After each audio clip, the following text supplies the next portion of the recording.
You are listening to Middle East Monitor Conversations, bringing you lively discussions with prominent voices from the region and beyond, as we delve deeper into issues shaping the Middle East and North Africa, from politics, the culture, and the arts.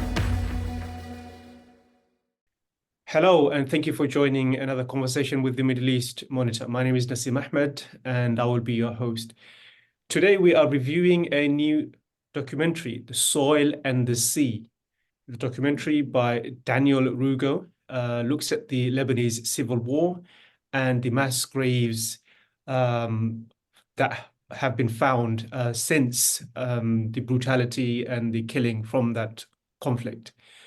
Thank you for joining us, Daniel. You're welcome. Thank you for having me, Nassim. It's a pleasure. Daniel is an award-winning filmmaker and author. His previous film about a war, which was coordinated with Abby Weaver, explored social change through the stories of former militiamen from Lebanon's civil war. He is a professor of film at Brunei University, London, and has been a senior fellow at the London School of Economics. So I guess, Daniel, I watched the screening on my video. It's quite a harrowing documentary.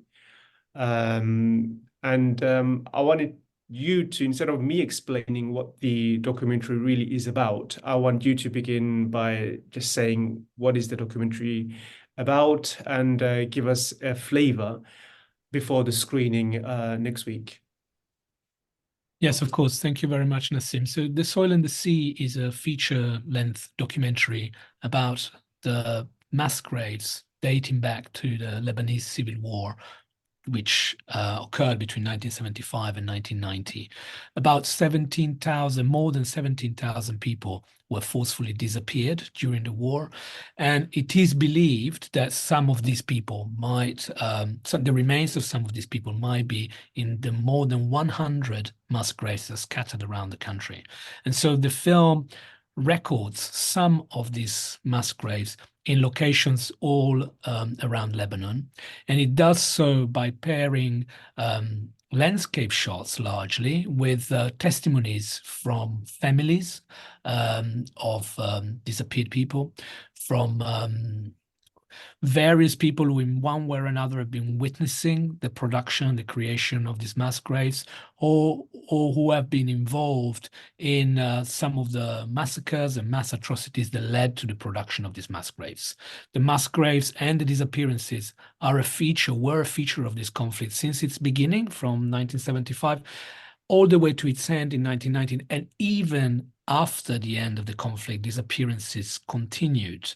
So it's still a very sensitive topic because 17,000 people are still unaccounted for in Lebanon, and no or very few mass graves have ever been exhumed. So the film is an attempt to raise awareness on a topic that is not being talked about, or at least not being talked about enough. The film also features a text by the Lebanese novelist Elias Khoury, who opens the film describing or talking about the sea as a mass grave. Because, of course, we know that, as in many other conflicts, during the Lebanese Civil Wars, bodies were dumped in the sea and, of course, were never retrieved from the sea. Yeah, and just in terms of screening, when is that taking place? I believe it's a number of cities, isn't it? I think next week on the 19th, it's in London. Yes, so the UK premiere will happen on the 19th of February, so next Monday at the Curzon Soho. The screening starts around 6:20. Tickets are on sale through the Curzon website now, and I will be there to give a direct Q&A. And then the film will tour the UK, will screen in a number of other places in Oxford, in Canterbury, in Plymouth, and other cities. And wherever possible, I will be there and in person to do Q&As, and colleagues from Lebanon will join online.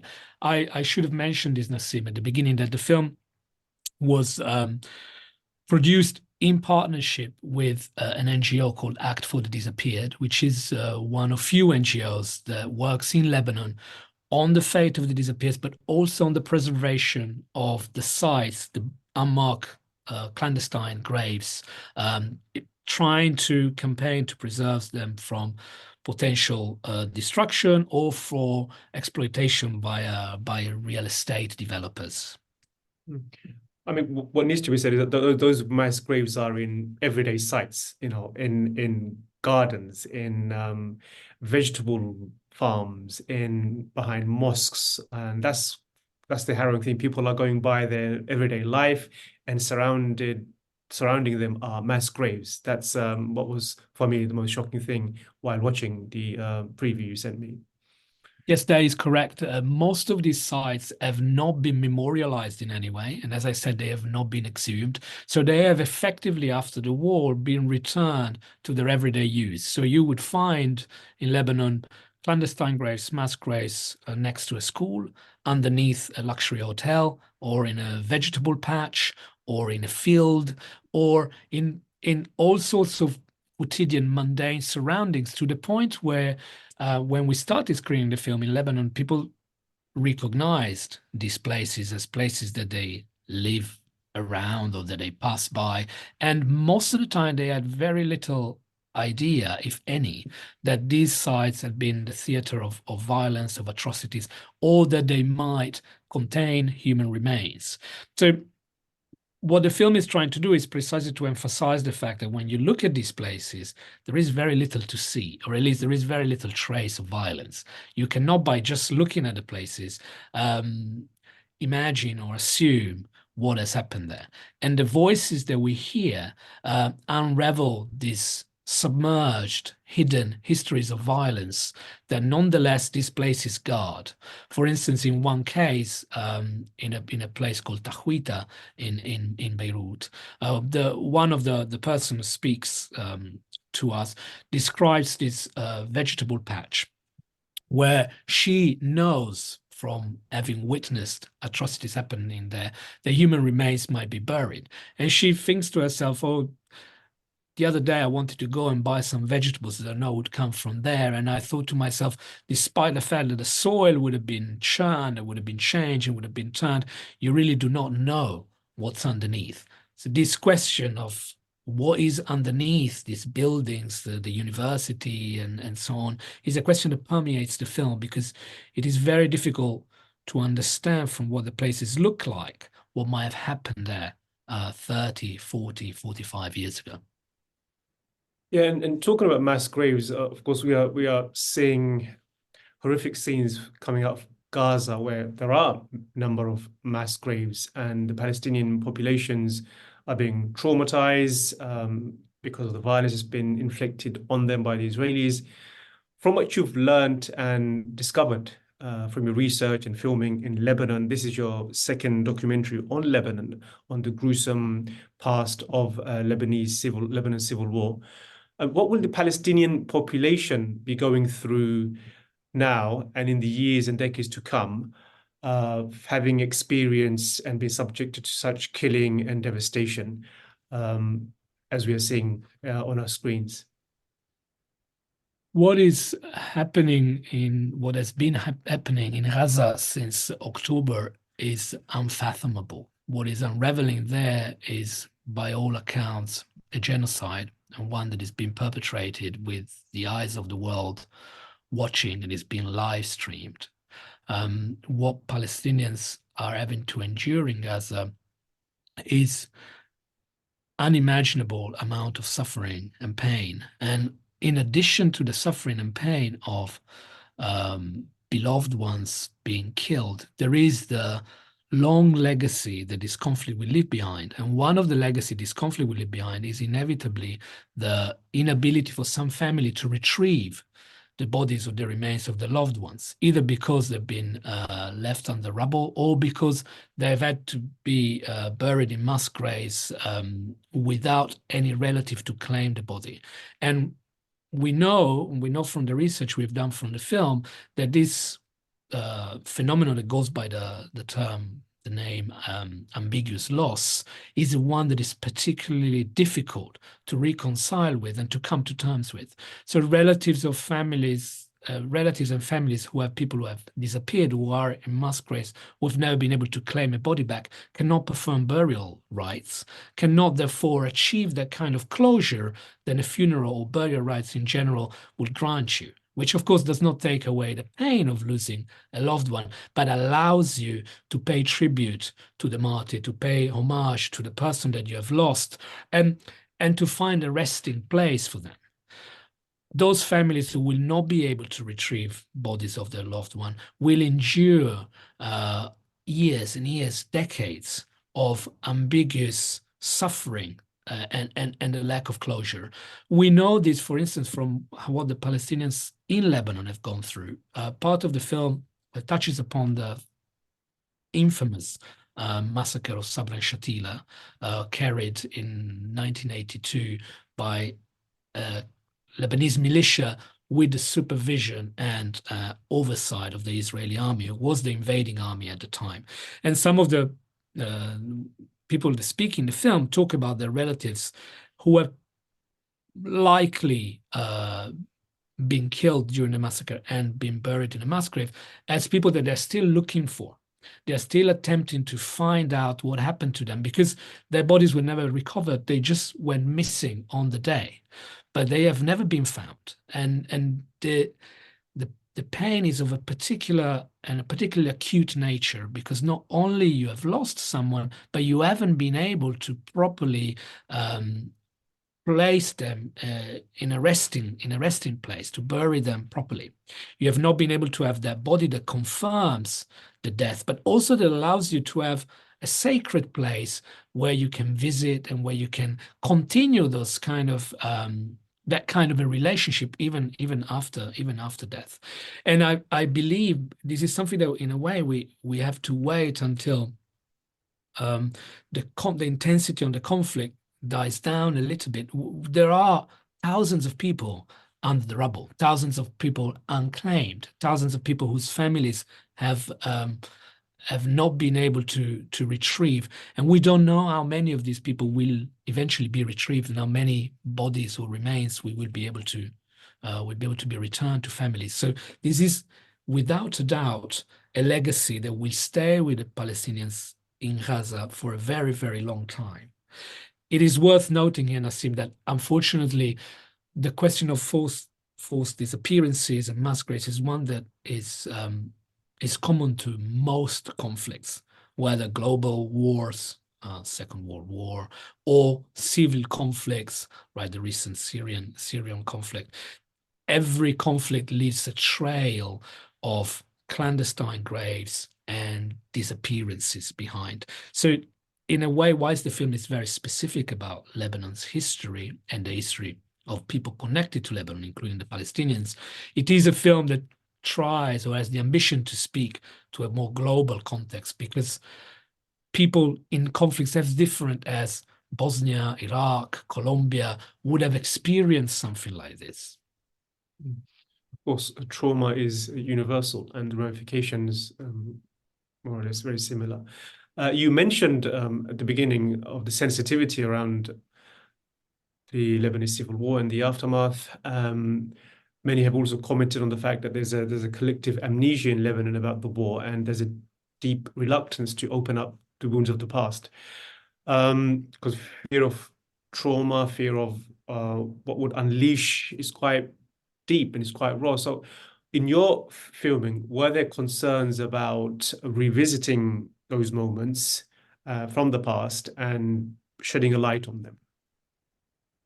Yes, there were a number of different concerns, and as you've seen from the preview of the film, the film isn't the witnesses, the testimonies are entirely anonymous. So nobody wanted to be named or recognized, which also explains partly the reason why you don't see faces in the film. So there is a sensitivity around discussing the topic, because Lebanon's post-war transition was done without any transitional justice mechanism, but also without any form of accountability. There was an amnesty law that was passed at the end of the conflict, and that was confirmed in 1990, which established that no militia would be prosecuted for crimes against civilians, against the civilian population, which means that the militia leaders and the kind of cadres were never prosecuted. They were never held to account. In fact, they transitioned into political life. They became MPs, they became speakers of parliament, presidents, and so on and so forth. But there was never any form of accountability whatsoever, which means that their control on the territory remained untouched, essentially, after the war. And that whilst the post-war arrangement established a balance of power, the men, mostly men actually, in power were essentially the same, and some are the same to this day.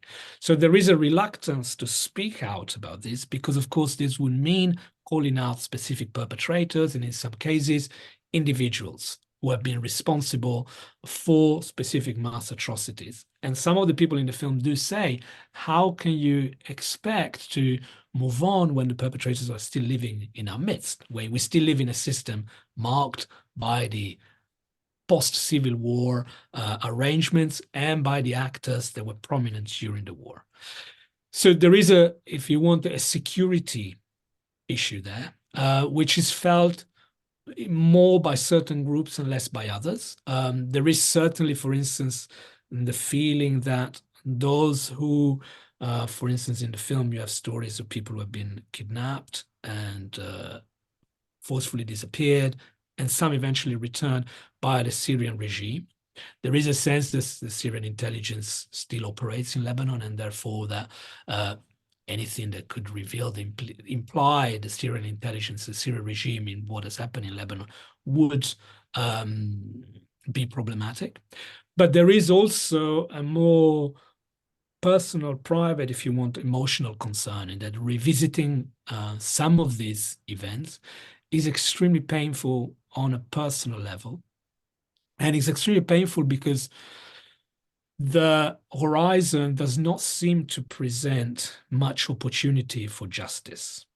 Lebanon has established a new national commission for the missing, and this national commission is tasked with investigating some of the forceful disappearances and some of the mass graves.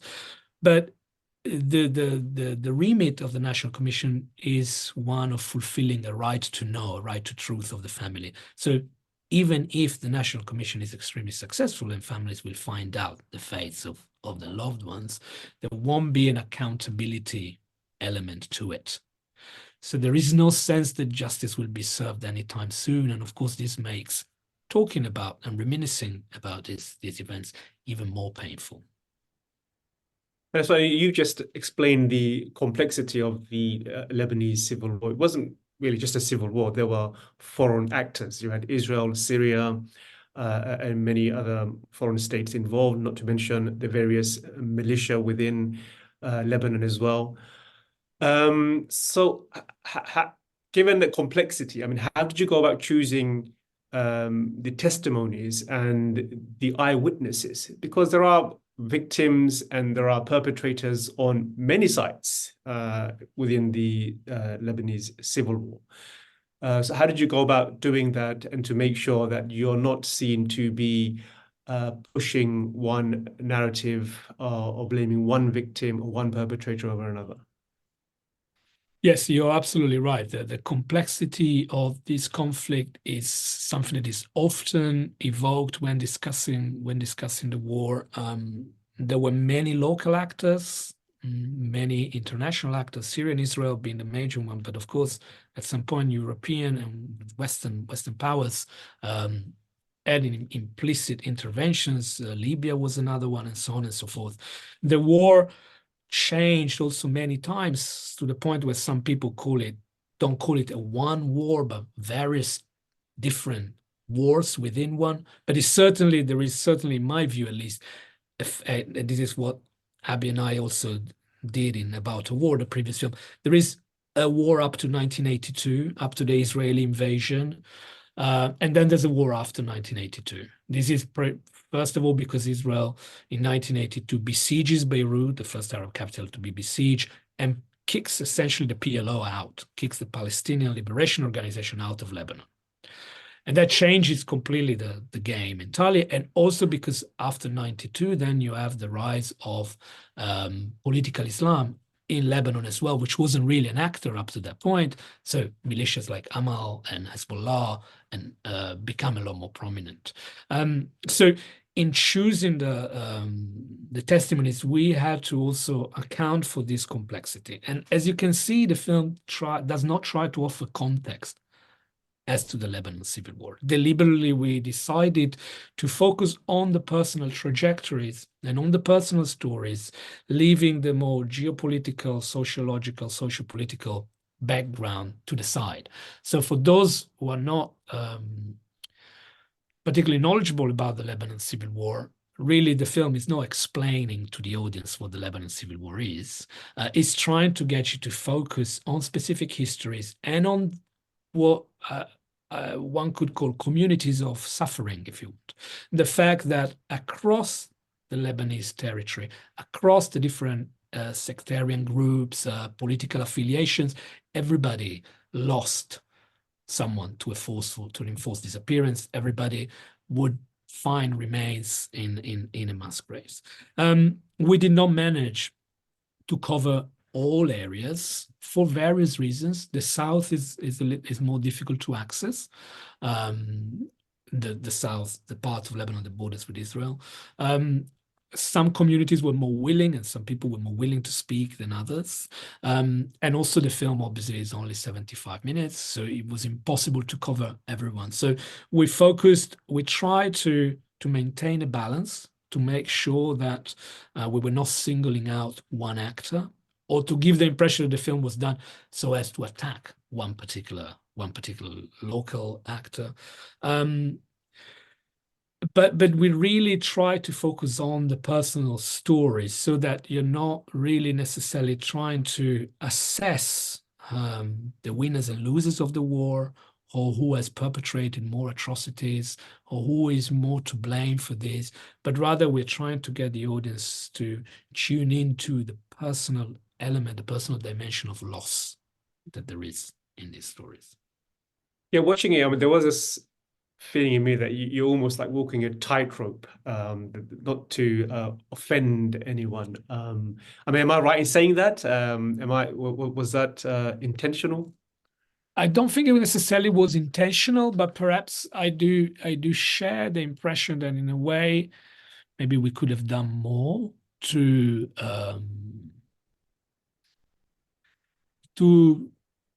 identify specific perpetrators, knowing, however, that the political context in Lebanon is one where what the civil society that is pushing for this has really accepted the idea that this is about knowing the truth as opposed to holding perpetrators to account, and knowing that we wanted this film to be a tool for civil society in Lebanon as well as just a film.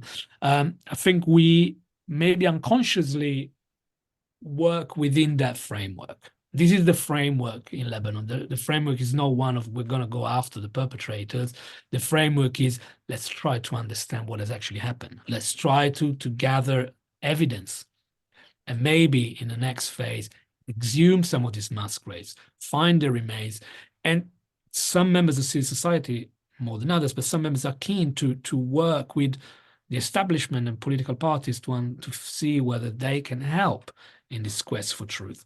And perhaps there is something of that framework is visible in the film. Some of the perpetrators are named, but to be honest, the witnesses and the testimonies themselves were very keen on telling their story a lot more than they were of kind of blaming someone or another.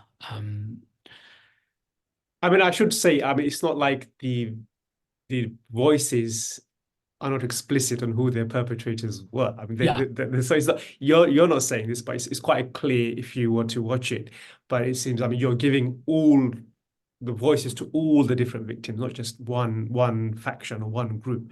So it's clear from the voices itself. But I wanted to just I mean, your choices of who to include, the voices to include in your documentaries, partly shaped by the broader goal of this documentary, which is the aim of reconciliation. So, can you speak a bit more about that? I mean, elaborate on how this documentary is directly trying to support Lebanon's truth and reconciliation efforts.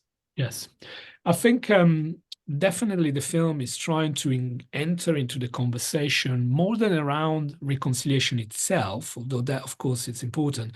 The conversation around the right to know, and in particular, the right to know of the victims and of their relatives whose loved ones have never come back or have not been accounted for.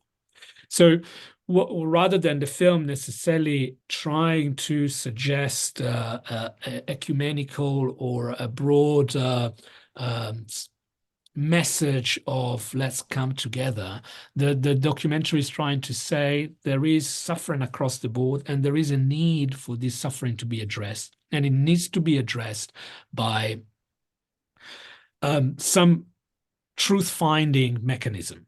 And this can only be done via engaging with oral histories in the absence of records, and engaging in some proper evidence finding process, which means identifying specific locations and understanding as much as possible around what we can know about these locations, how these particular mass graves were produced, by whom, at what time, and also who might be there, who would have been in that particular location, involved in that particular battle if they were a combatant, or who were the civilians who might have been targeted by these or that militia or these or that foreign army.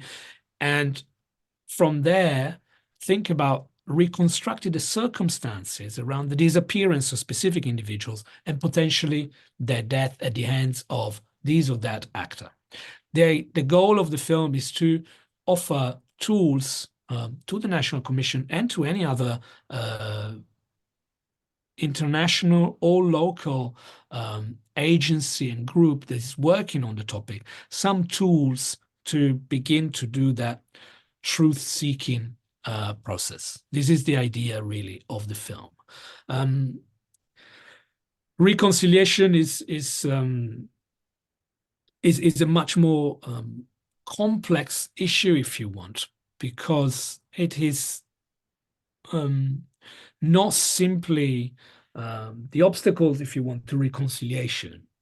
It's not simply the past. It's not simply what has happened in the past, the grievances the communities might have, but of course the perpetuation of a kind of low-intensity civil war, in particular by the ruling political class in the country today, who, as I said, are really in complete continuity, if not the same people as the militias that did fight the war.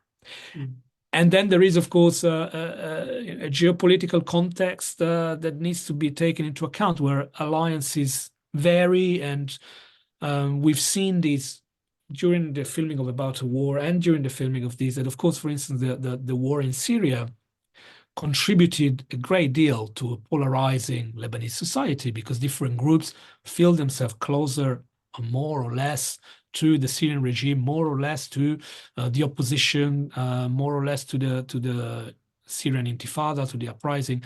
And so the geopolitical context resonates and changes the local dynamics. I was going to get you to focus on that. So on my last question to you, reconciliation, if we've seen ones that have been successful, generally conflict ends, there's a transition to peace and stability, and you put the past behind you. You can, for example, talk of Australian reconciliation with the Aborigines. You know, there's an effort nationally to recognize that the past was really awful and terrible, and you move on, and you have decades and decades of peace and prosperity.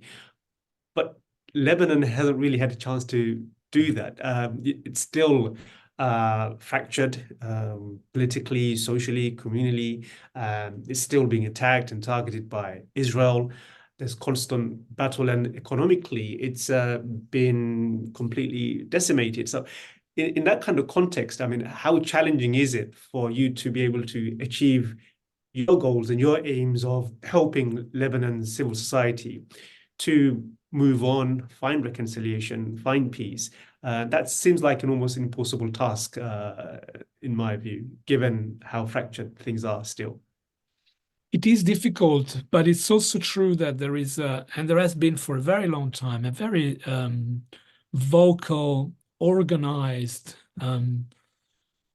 civil society that goes from academics to activists to organizers of all different sorts, that has been not just extremely active, but in a way quite successful in building networks.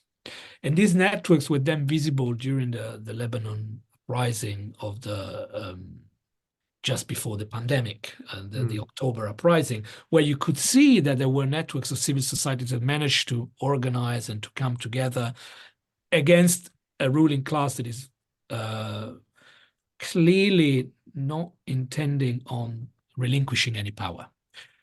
So having said that, within these networks, precisely perhaps because there hasn't been an official Truth and Reconciliation Commission or any kind of mechanism of this kind, the arts have done a lot of work. So you will find that actually films, novels, other art forms have really opened up the conversation around the legacy of the war and how the country can move beyond that, or at least how the country can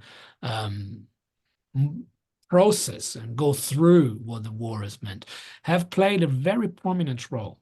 So whilst on the one hand you have the absence of a top-down institutions that promote dialogue, foster justice, and so on and so forth, there's been a very strong bottom-up movement that has really tried to engage with the legacy of the war at the community level as well as on a more national level.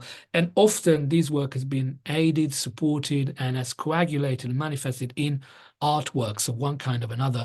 And film certainly has been extremely apt at capturing these and giving form to these. And so you find that actually there are already channels there, and apart from myself, actually, everybody else who worked on the production of the film, from the producer down to the cameraman, were all Lebanese. So we're people who have a very direct experience of this. There are channels where the film is already circulating that are trying to contribute to work towards that conversation. The issue, in a way, is breaking through the level into the political elites who are, despite all the crisis that you've mentioned, including this devastating financial crisis, they are really not in any way willing to reform or to relinquish power. But at the level of civil society, there has been for many years a lot of movement and a lot of work. And it's really thanks to the work of the civil society, for instance, that now the National Commission exists. It certainly hasn't been established thanks to the work of the politicians, of the ruling political class. It has been this years and years, more than 30 years of advocacy that has led to the formation of the National Commission. So it is slow, it is a difficult work, but there is a conversation going, and this is what the film tries to support and to engage with. Yeah, he does it really well. Just before we end, I forgot to ask you, so what is this, the title of the documentary, Soil in the Sea? I just want to get your thoughts on that. What was the thinking behind that, Soil in the Sea? Yeah. We went through many titles, as one does. I think titles are always very difficult. I remember for About the War, Abby and I discussed for afternoons and afternoons to find a title. I think it was about trying to place emphasis on the land, really, and on the geography, on the physical properties of the film, and trying to focus on the fact that it is about what you don't see about the soil, what you don't see about the land, and what you don't see about the sea that is important. In the opening of the film, Elias Khoury's text asks the viewer, the audience, precisely, whilst you look at these waves and the blue of the Mediterranean, what do you actually see? And the film tries throughout to answer this question. On the surface, there is just the blue of the sea, there is just the land, there is just the greenery, and there's just the soil. But actually, there is more that we need to pay attention to. There is something hidden behind the surface, and that's the register that the film operates on. Brilliantly explained, Daniel. Thank you so much.